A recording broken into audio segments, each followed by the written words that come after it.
સુરતના હજીરા ખાતે આવેલા AMNS કંપનીમાં કારીગર પર લોખંડનું શેર પડતા મોત નીપજ્યું હતું।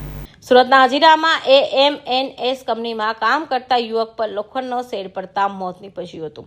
મંગળવારે રાત્રે 12 વાગ્યાના અરસામાં ઘટના બની હતી। વાત એમ છે કે AMNS કંપનીમાં 12 વર્ષથી એન્જિનિયર તરીકે ફરજ બજાવતા મૂળ બિહારનો અને હાલ હજીરા ખાતે રહેતો કમલેશ ઠાકુર પર મંગળવારે રાત્રિના સમયે લોખંડનો શેર પડ્યો હતો, જેને લઈ કમલેશ ઠાકુરનું મોત નીપજતા પરિવારજનો અને કારીગરો દ્વારા વિરોધ કરાયો હતો।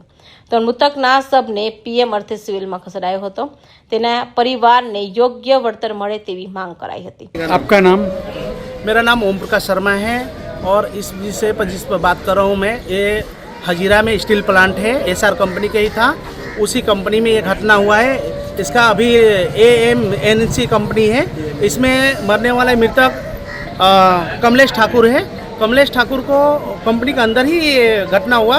उनके ऊपर सब गिर गया था, लोखंड उखंड दब गए थे, पर इंजर्ड होने के बाद भी उनको 2.5 घंटे तक ले नहीं गए और जब लेकर आए हॉस्पिटल में तब उनका डेथ हो चुका था। आपकी अब क्या मांग है? और मांग परिवार में उनको कौन कौन है? उनकी उचित मुआवजा मिले, उनको परिवार को न्याय मिले और कंपनी से हर तरह का सपोर्ट हो ताकि उनका परिवार पल बढ़ के आगे बढ़ सके। ये कंपनी कहाँ पे आई? और ये हजीरा में आई कंपनी, पहले SR का पार्ट था और बिक चुका है, उसका कंपनी का दूसरे ओनर है।